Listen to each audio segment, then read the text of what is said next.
Почитувани граѓани, почитувани представници на медиумите, дами и господа. Ова е почетокот на пресконференцијата на министерот за внатрешни работи Оливер Спасовски преку платформата Zoom, која ја следите во живо.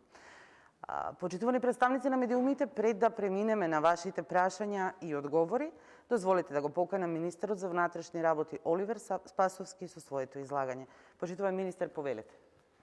Благодарам. Почитувани граѓани, почитувани представници на медиумите. Министерството за внатрешни работи интензивно продолжува со потрагата по Сашо Мијалков. Во тек се информативни разговори со лица кои што може да поседуваат информации или пак се поврзани со овој случај. Во текот на вчерашниот ден извршени се информативни разговори со 10 лица, меѓу кои се членовите на семејството и обезбедувањето. А денеска дополнително се повикуваат и други лица. Одземени се телефони, документација и други предмети кои можат да послужат во врска со овој случај. Обезбедени се снимачи од згради и објекти, а проверувани се и камерите од Безбеден град со цел добивање на детални информации. Продолжуваат проверките на локациите поврзани со истрагата, а распишана е и централна и меѓународна потерница. Почитувани граѓани, дозволете ми пред се најкатегорично да ги отфрлам сите шпекулации за било какви договори и со било кого. МВР ги превзеде сите расположиви мерки за обезбедувањето на лицето и активно работи на пронаѓањето на бегалецот и неговото приведување пред лицето на правдата. За да бидат нештата појасни, ги презентирам пред вас и следните факти, информации кои укажуваат на хронологија на настаните. Во саботата околу 12:30 часот добив повик од обвинителката Вилма Русковска и ме извести дека имала сознанија дека прво обвинетиот во случајот Таргет Тврдина, Сашо Мијалков, подготвува бегство.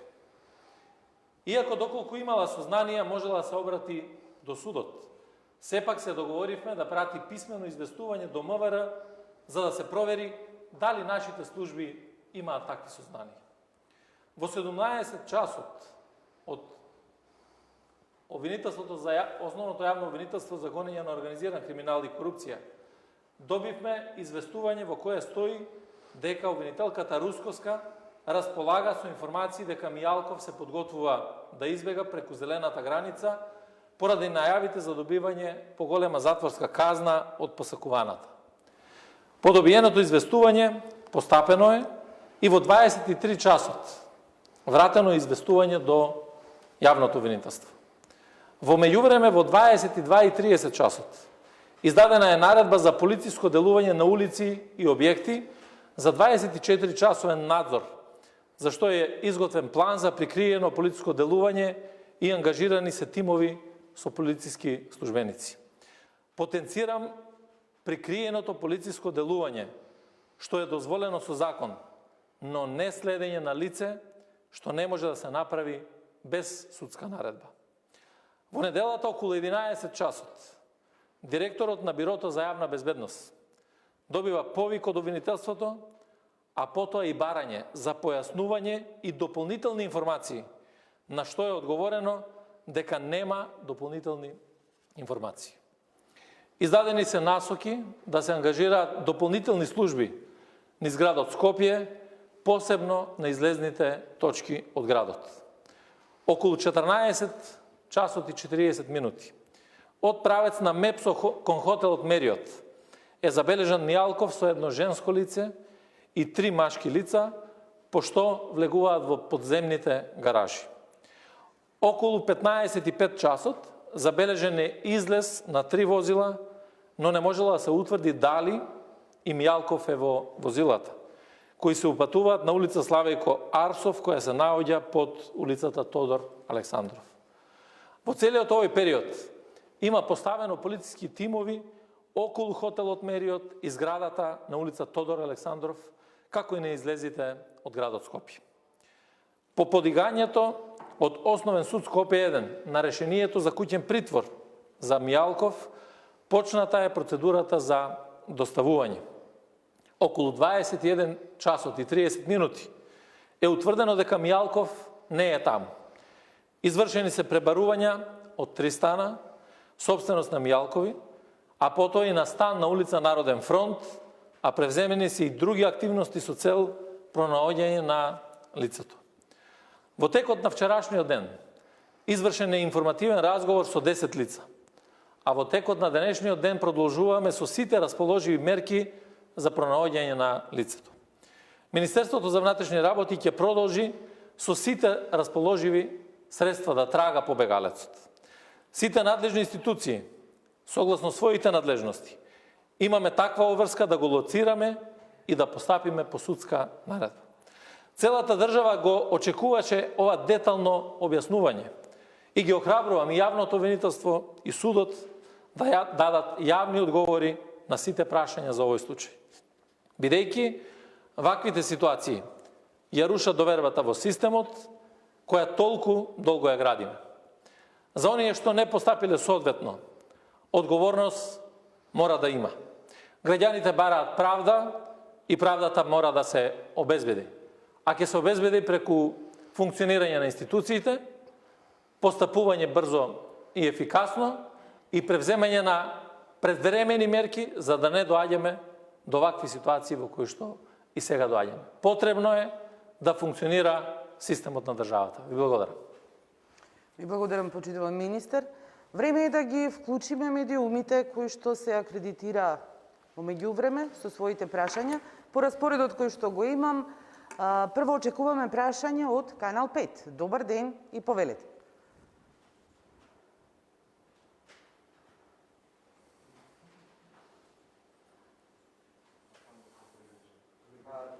Околу саботата вие дадовте една хронолошка анализа, но се уште има многу нејасноти околу тој ден. Кога вие за прв пат ги слушнавте тие првични информации од обвинителката Русковска, дали се тоа првите сознанија кои што МВР ги имаше дека се подготвува бегство на Мијалков или пак претходно имавте некакви информации? Најголемото прашање овде е зошто се чекаше толку време? Еве рековте дека некаде попладне веќе сте добили известување од обвинителката, но вие сте имало такво препраќање до вечерта, па потоа утредента повторно барате на дополнување на информациите. Нели е возможно во вакви случаи да се задржи едно лице во полициска станица, бидејќи сепак тоа не се мали индиции дека истото лице ќе побегне и од полицијата и од обвинителството?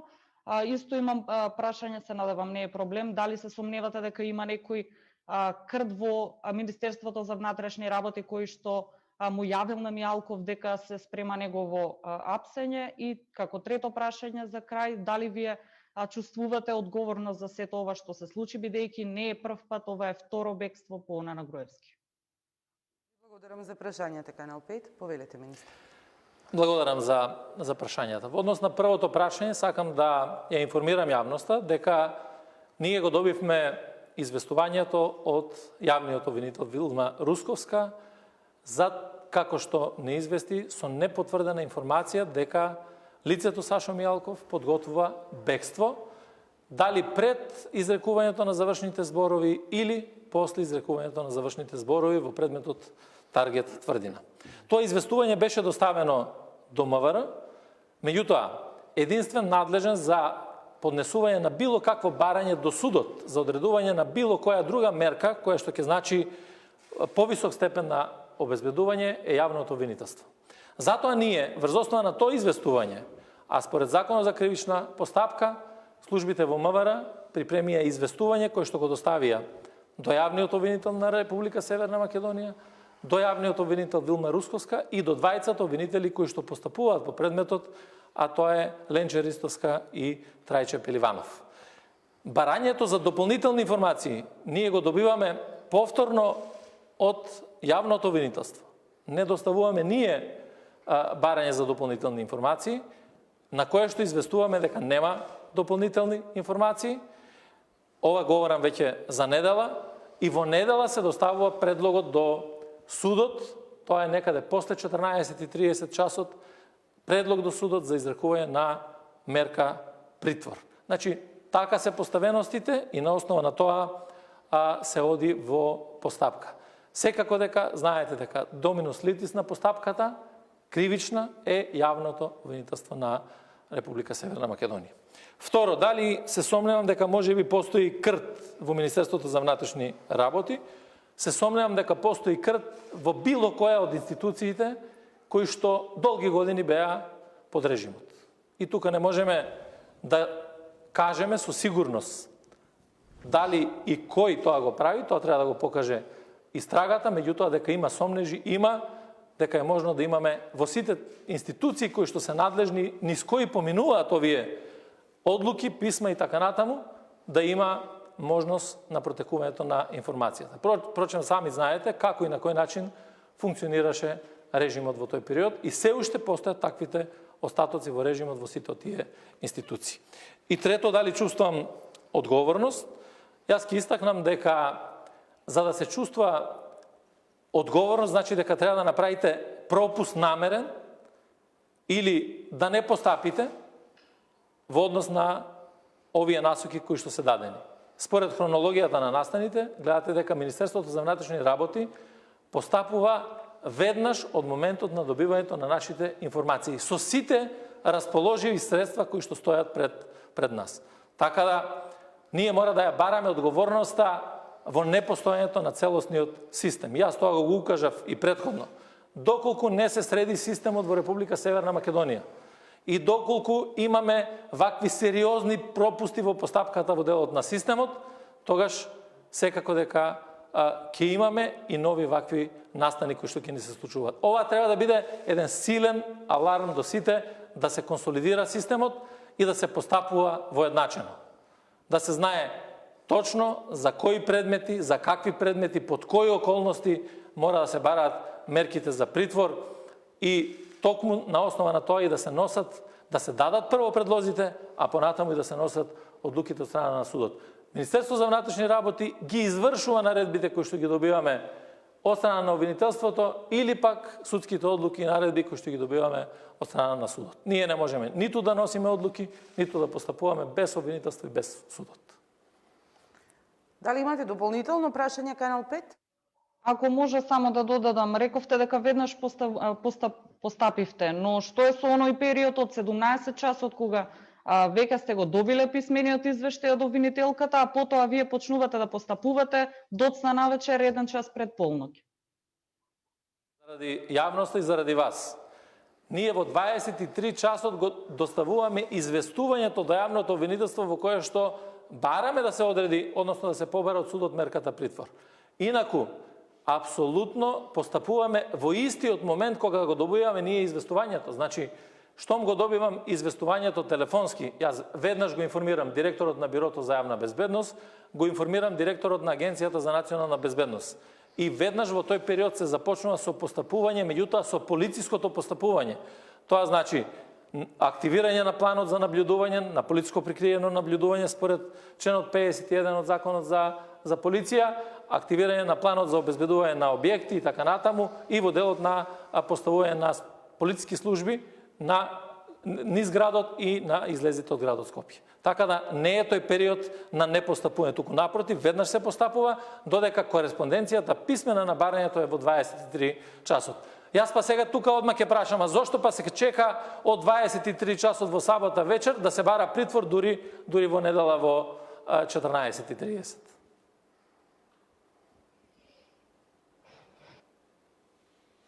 Дали тоа беше вашето последно прашање? Благодарам. Ви благодарам многу.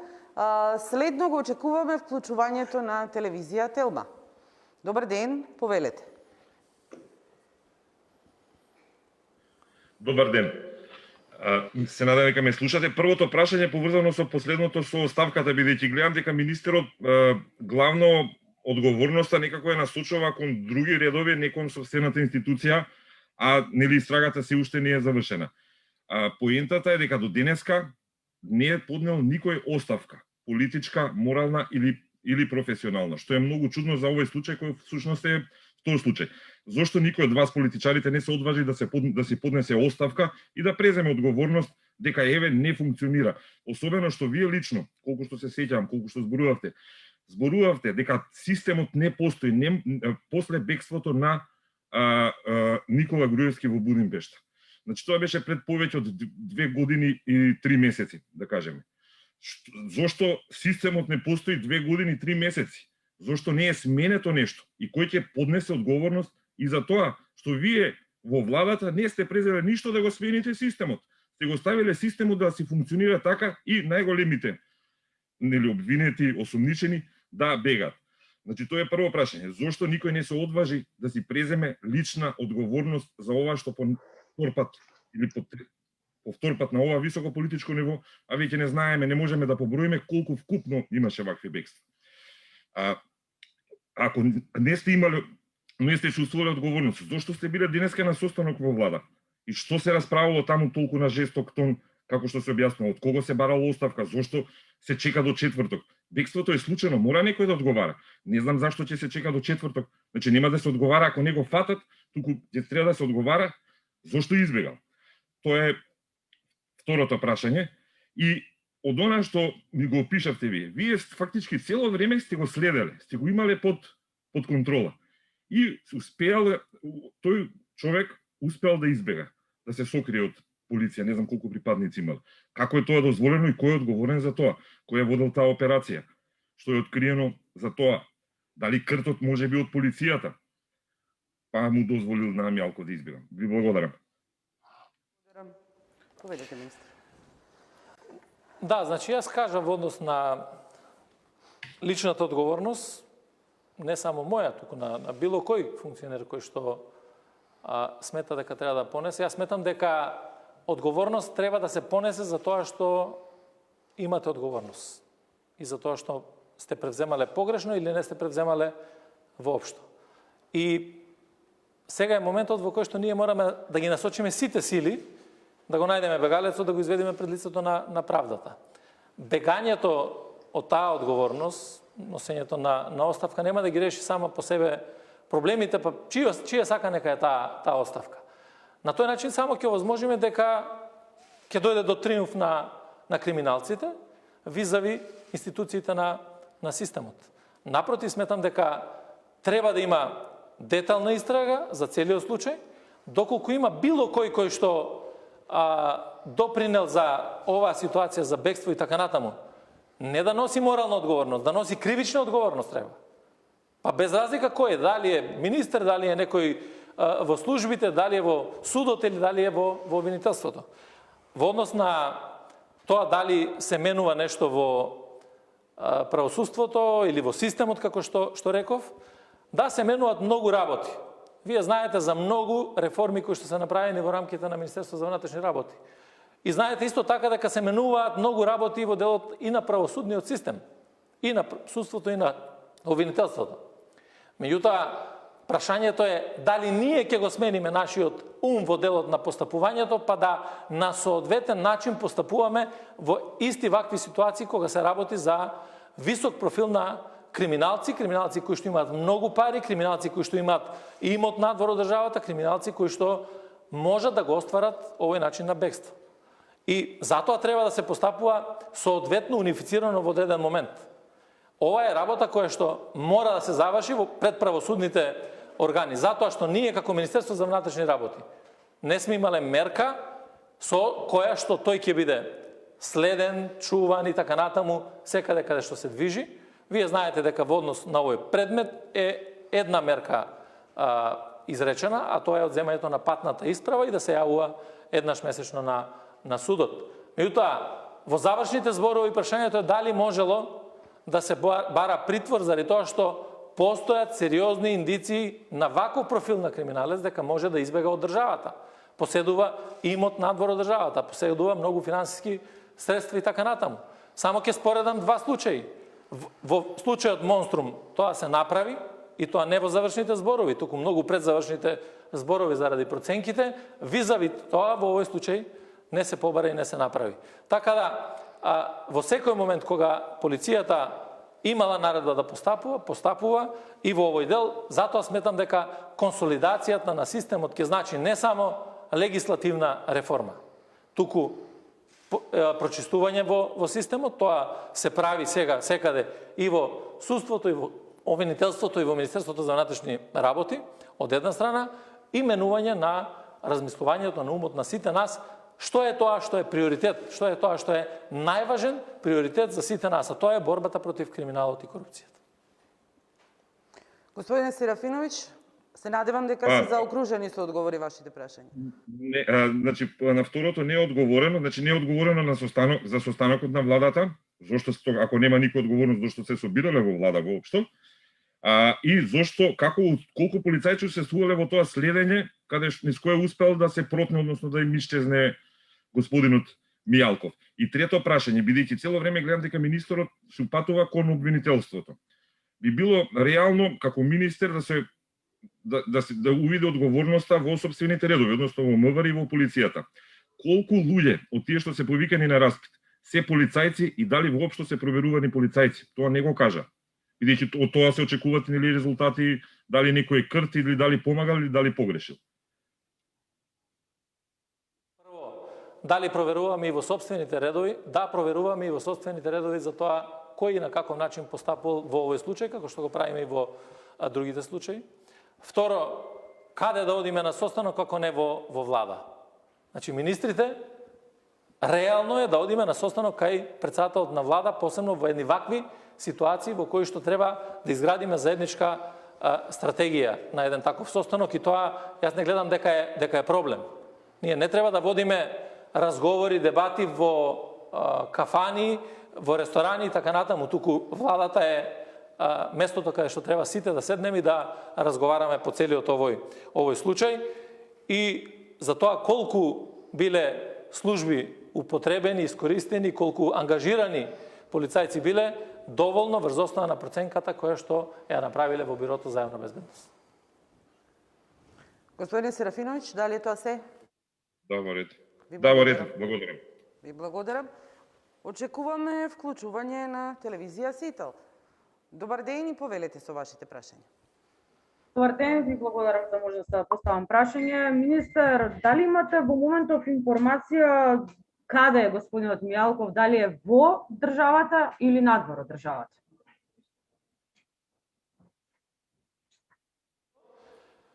Значи, според сите наши анализи и проценки, сметаме дека се уште е во државата и дека не ја напуштил Република Северна Македонија. Тоа е, реков, според сите анализи и проценки. Потржните действија се во тек. Ако ние знаеме каде е Мијалков во овој момент, веројатно ќе беше во притвор во истиот момент. Меѓутоа, сите анализи, сите проценки кои што ги правиме врз основа на потржните действија и врз основа на информациите кои што ги добиваме, наша увереност е дека е во државата и секако дека работиме на негово пронаоѓање и на приведување пред лицето на правдата. Да, ви благодарам. Поредот очекуваме вклучување на телевизија Алсат. Добар ден и повелете. Добар ден, не знам првен дали се слушаме. Се слушаме, да, повелете. Министра, го слушнав вашето излагање, го вперивте прстот кон обвинителството, но нели почувствувавте морална одговорност уште во понеделникот са бајле да поднесете оставка од морални причини? Не избега било кој, избега Сашо Мијалков, претходно избега Никола Груевски. Вашиот мандат досега го красат бегствата на братучедите. Кажете ми, нели размисливте да поднесете оставка вие, само иницијативно, без тоа никој да го бара од вас, ниту да поставува ултиматуми до кога треба да најдете некого? Се поставуваат ултиматуми, нити може да бидат поставени ултиматуми. Морален чин на одговорност е во моменти кога вие ќе процените дека сте направиле сериозни пропусти или тоа што зависело од вас, вие не сте го направиле, сте го пропуштиле, не сте преземале одредени действија во однос на бегството на Сашо Мијалков. Од тоа аспект сметам дека апсолутно не треба да се прави само задоволување на тоа, би рекол, на пошироките структури во државата, само да се задоволиме со тоа дека некој ќе поднесе оставка. Не, апсолутно, тоа значи повлекување и дефанзива. Ние треба да се бориме напред да одиме. Треба да се бориме против криминалот и корупцијата, тоа 100 пати сум го кажал. И тоа треба да го прават сите институции до една. Сите заеднички тоа да го правиме. Затоа реков, мораме системот да го консолидираме и да го менуваме. И прстот не може да се впери кон еден, кон друг или кон трет конкретно. Ние прстот мораме да го впериме во институциите, да ги консолидираме. А кој во институциите прави пропусти, секако дека се анализира и за тоа треба да има одговорност. Доколку се утврди дека има и кривична одговорност во овој предмет, јас повикувам, охрабрувам јавното обвинителство, судот, да ги превземе сите истражни мерки, да почне истрагата од секој еден кој што учествувал и ако се утврди да носи одговорност. Само преку носењето на одговорност нема да ни се повторуваат случаите и преку консолидирањето на институциите на системот. Сето друго можеме да кажуваме разноразни предлози, разноразни своји мислења и така натаму, тоа нема да не доведе до целта. Апсолутно мора да работиме во таа насока. И исто така треба да се подготвиме што ќе се случува и со следните предмети кои што стојат пред обвинителството и пред судот. Затоа што и тоа ќе представува сериозен предизвик. Дали сте задоволни, Алсат? Дали имате уште некој прашање? Не, јас имам само едно кусо подпрашање. Министре, доколку се случаше вакво бегство, а вие бевте во опозиција, ќе баравте ли од позиција на опозиција оставка од некој министр? Кој ќе бил тогаш на вашето место? Видете, не треба да одговараме на прашање што би било кога би било. Јас кога бев во опозиција, кажав што имав да кажав од Македонското собрание или од одговорници. Сега имам поинаква одговорност, а тоа е да се бориме сите заедно против криминалот, да ја консолидираме правдата и сите институции да застанеме и да покажеме дека граѓаните ја добиваат битката. Ја добиваат битката со криминалот и корупцијата. Ако тоа не го направиме, тогаш се друго е залудно. Ви благодарам. Ви благодарам на прашањата. Она што сега следи е вклучување на Алфа телевизија. Добар ден и повелете. Се слушаме, благодарам. Прво, министре, на крај испадне дека вие сте жртва на Сашо Мијалков, а не одговорна за неговото бегање. Јавноста бараше одговори во текот на целиот викенд. Каде бевте вие во текот на овој цел викенд и дали премиерот Заев може би побара од вас барем на момент да поднесете оставка или одговорност? За време на викендот секако дека бев работно ангажиран врз основа на ова што досега го говорев, а жртва да бидам на еден криминалец кој што знаеме со какви активности се служеше претходно, тоа нема да се случи заради тоа што ние мораме да се избориме против таквите криминалци кои што ги имаме. Инаку, реков, одговорноста треба да се утврди и да се носи таму каде што е вистинското место. Дали е тоа се, Алфа телевизија? Благодарам. Ви благодарам. Очекуваме вклучување на Инфомакс. Добар ден, повелете со вашите прашања. Добар ден, се надевам дека се слушаме. Се слушаме, повелете. До министерот, дали го информиравте премиерот Зоран Заев кога добивте информацијата дека се подготвува бегство на Сашо Мијалков? Тоа е првото прашање. Второто прашање ми е одговорен за следење на ваков тип на криминалци е началникот за борба против организиран криминал во моментот Лазе Велковски. Дали можеби тој е повикан на разговор и дали е извршен разговор со него за да се утврди одговорност? Дали можеби тој е кртот во целата ситуација? И уште еднаш посочивте дека одговорноста би требало да се бара во правосудните органи. Кој точно сметате дека би можел да биде одговорен за ова бегство, а и за претходното бегство? Дали мислите дека намерно некој го одложувал барањето за барање на мерка за обезбедување притвор во случајов куќен притвор?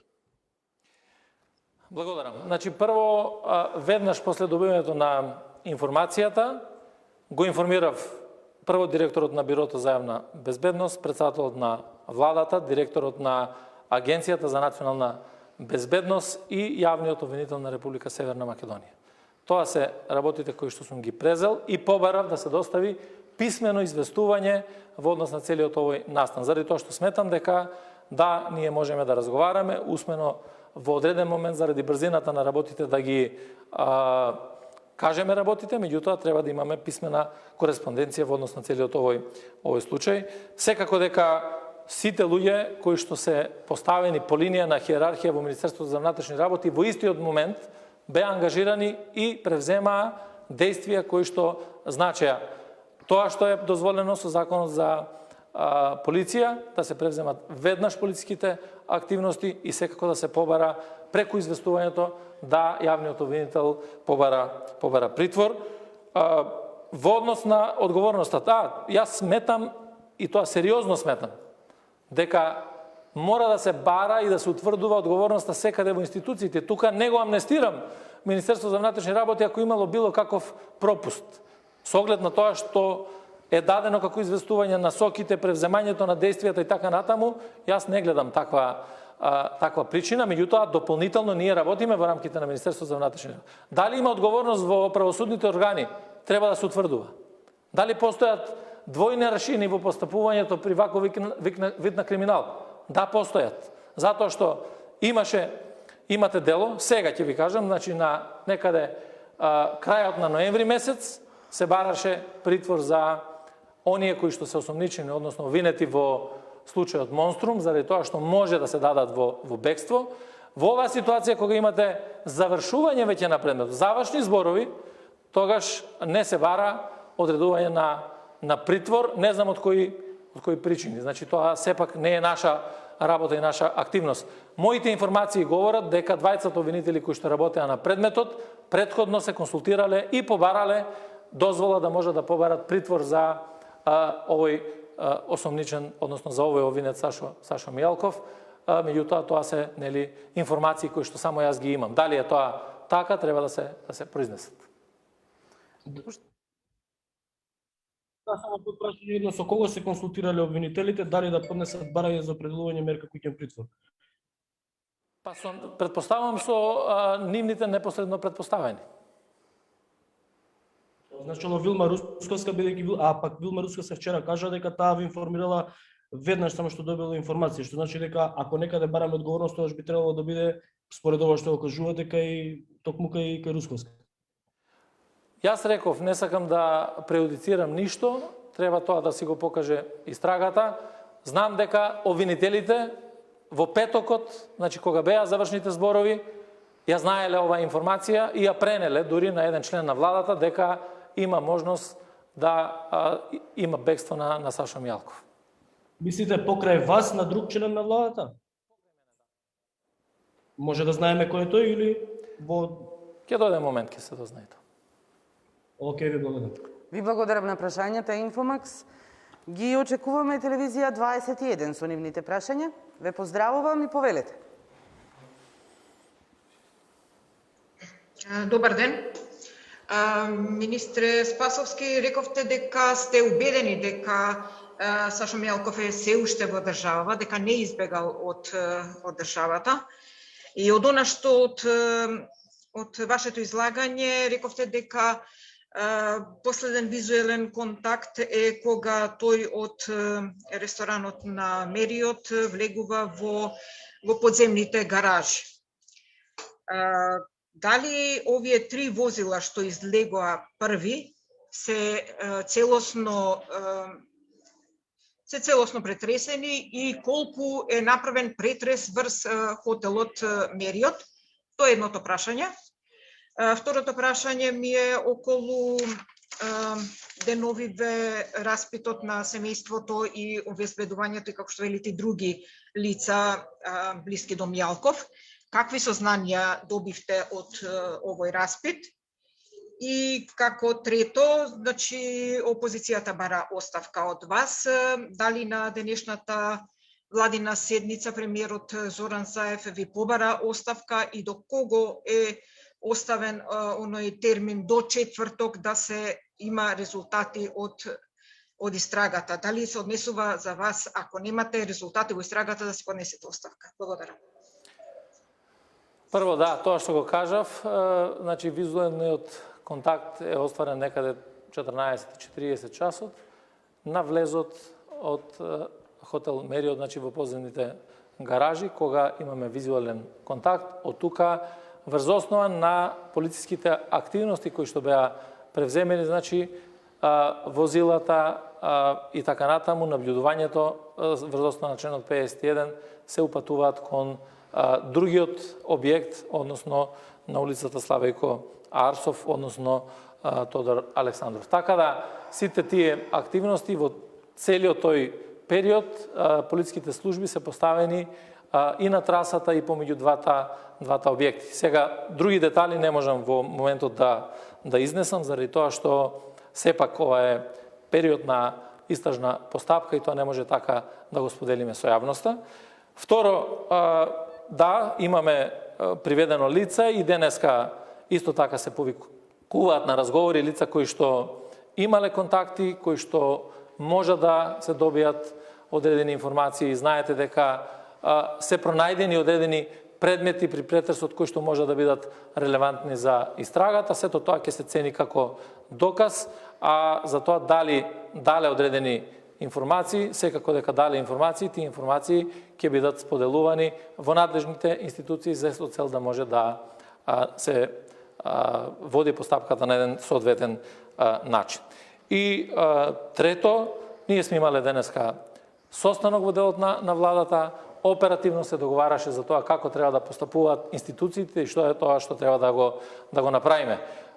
Инаку рокови, јас би сакал денеска да заврши целиот процес, или може би утре. Така да, во потрагите, во потражните действија, знаете дека нема рокови, заради тоа што тие не зависат од никого. Роковите се тие кои што ќе донесат резултат во истрагата. Дај Боже тој да биде со часови. 21, дали се одговорени вашите прашања? Министр, само накратко не ми одговоривте дали Зоран Заев, премиерот Зоран Заев побара оставка од вас и околу претресот на хотел Мерио дали извршен? Премиерот Заев побара одговорност од институциите во делот на овој случај во моментот кога ќе биде утврдена одговорност за тој кој што направил сериозен пропуст. Така да тоа е јавно кажано и од тука нема дилема. И јас кажувам дека одговорност мора да има и не само политичка, туку да има и кривична одговорност за секој еден кој што правил пропусти. Благодарам за прашањата и за вашето вклучување. А под ТВ21 ги вклучуваме Телевизија 24. Добар ден, повелете со вашите прашања. Да, министре, од ова што досега го слушав од сите ваши одговори, можам да заклучам дека вие суптилно вината ја префрлувате кај обвинителката Вилма Русковска. Открити еден нов момент досега не кажан, дека обвинителите кои што го водеа случајот пријавиле и на некој член од владата дека Мијалков се подготвува да бега. Имале такви индиции, значи таква непотврдена информација. Претходно и Русковска ви се обратила на вас со таква информација. Па прашањето ми е што прави полицијата, што прават Агенцијата за национална безбедност и другите органи и сите вработени ако дојде ред да само обвинителите им даваат вакви битни информации. Зошто полицијата не добива вакви информации? Зошто не ги истражила во прв момент? Прво и решението кое што сте го вратиле, како што рековте, до Русковска не содржало ништо ново, освен потврда на таа информација. Зошто морало обвинители да ве информираат, наместо тоа вашите структури да го испитаат или да го имаат во предвид порано? Благодарам. Да бидеме јасни, значи јас не упатувам и не вперувам прст кон никого во истрагата. Ниту кон обвинител, ниту кон судија, ниту кон било кој припадник на македонската полиција, заради тоа што се уште е рано и ништо не е утврдено во тој дел дали има вина и кај кого има вина. Тоа е прво. Второ, реков дека еден од обвинителите кажал уште во петокот дека постои можност за бегство на Сашо Мијалков како непотврдена информација на еден член на влада. Не реков обвинителите кои што го водат предметот. Значи, еден од обвинителите. Понатаму, секој што ќе добие информација која што е поврзана со кривично дело, таа информација треба да ја сподели со надлежните институции. Ние таква информација првично добивме од јавниот обвинител. И на основа на таа информација побаравме преку известувањето да се превземат други мерки од страна на обвинителството, затоа што тоа е надлежно да побара до судот мерки на обезбедување, зголемување на тие, односно зајакнување на тие мерки и така натаму. И токму заради тоа е направено известување врз основа на ова одлука. Инаку, од моментот кога ние сме ја добиле таа информација, се информирани и другите служби, и Агенцијата за национална безбедност и Бирото за јавна безбедност. 24, дали тоа беше се? Не, уште едно прашање. Дали потврдил тој што го чувал, тој што го гледал, визуелен контакт кој што имал со Мијалков, како одеднаш се изгубил од вид? Ако имал задача уште од вечерта во саботата од 23 часот, утре дента во неделата, како му се изгубил од вид? Можно ли е на полицијата да им се губат од вид луѓе кои што треба да ги следат? Не, прво да расчистиме, значи Сашо Мијалков, за Сашо Мијалков немала наредба за следење. Значи, следењето во државата може да се прави исклучиво со судска наредба. И никој во државата, ниту јас, ниту вие, ниту било кој друг, не може и не смее да биде следен. Заради тоа што незаконското следење носи вакви предмети како што се таргет и тврдина. И тоа треба да го знаеме сите. Ова што е превземено од страна на полицијата е прикриено полициско наблюдување согласно членот 51 од Закон за полиција, во кое што ние укажуваме, односно законодавецот е дециден. Може да имаме прикриено полициско наблюдување од јавни површини. Така да контактите, сите кои што ги имале, визуелни или било какви други, се од јавни површини. Така да, тука е одговорот. Ако е тоа се. Добро, за крај само од кого очекувате да утврди одговорност? Од обвинителството во новата предистрага за бегството или од како очекувате? Кој да утврди одговорност? Од сите органи кои што се задолжени за спроведување на законот. Ви благодарам уште еднаш за вклучувањето и покажаниот интерес. Ние имаме уште два медиума кои се пријавени за вклучување. Најнапред ќе ги поздравам порталот Локално. Добар ден, повелете со вашите прашања. Ден, дали се слушаме? Да, се слушаме, повелете. Вака, првото прашање до министерот ми е дали имате сознание за тоа колку државјанства има Сашо Мијалков и дали се проверени камерите на граничните премини. Второто прашање ми е што доколку имаме сценарио како бегството на Груевски, односно побаран азил, дали во тој случај ќе поднесете одговорност за ова бегство?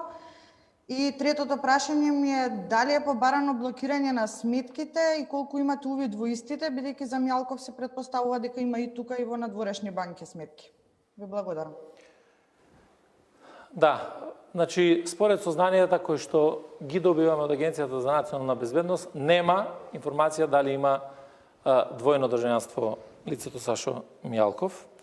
Второ, тој е на стоп листа од 2017 година за забрана за излегување од државата, така да ние на граничните премини имаме континуитет во следењето преку интегрираното гранично управување. Значи ги следиме во реал тајм сите камери на сите гранични премини кои што ги имаме.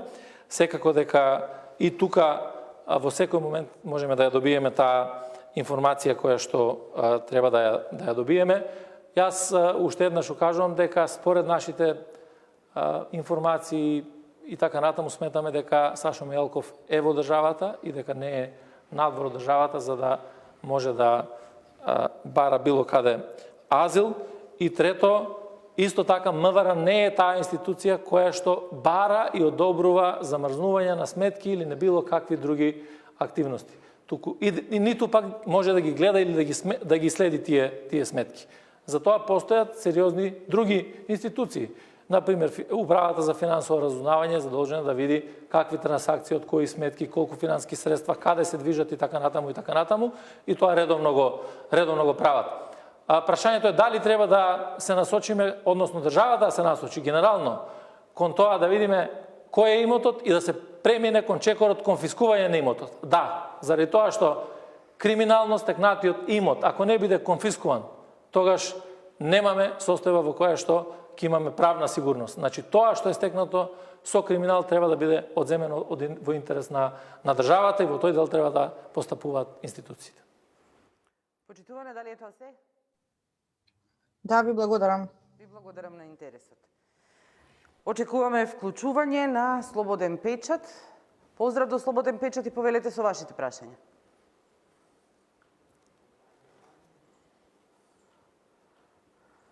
Дали се слушаме? За жал имаме пречки, ние вас ништо не ве слушаме. Да се надеваме дека... Дали се слушаме сега? Сега се слушаме. Дали,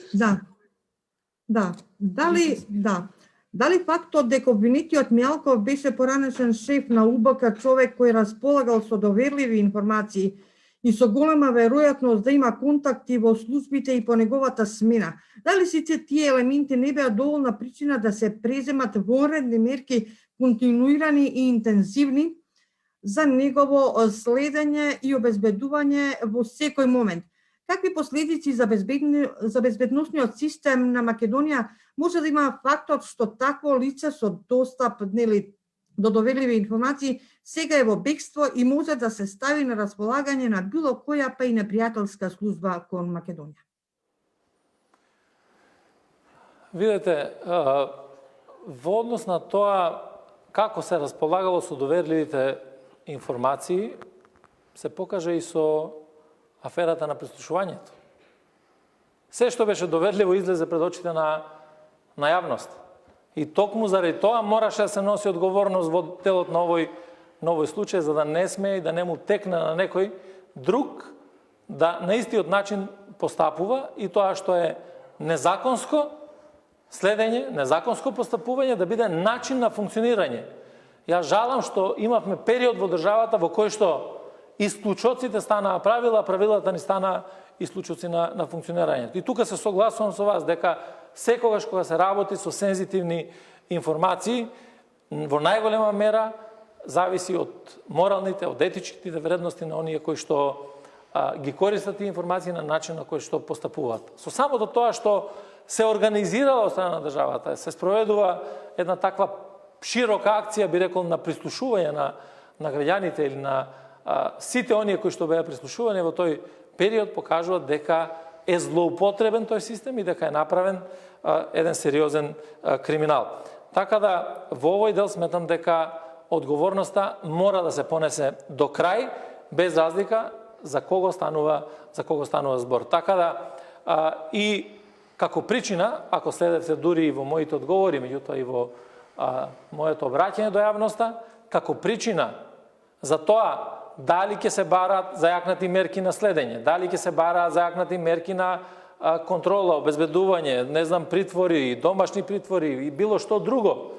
Тоа е работа која што мора да се процени, посебно кога станува збор за профил на ваков човек кој што има пред се достап до вакви податоци, кој што имал многу контакти и во земјата и надвор од земјата, и му се на располагање сега тие контакти, за човек кој што располага со огромен имот и во државата и надвор од државата, секако дека треба да се ценат сите овие факти и аргументи.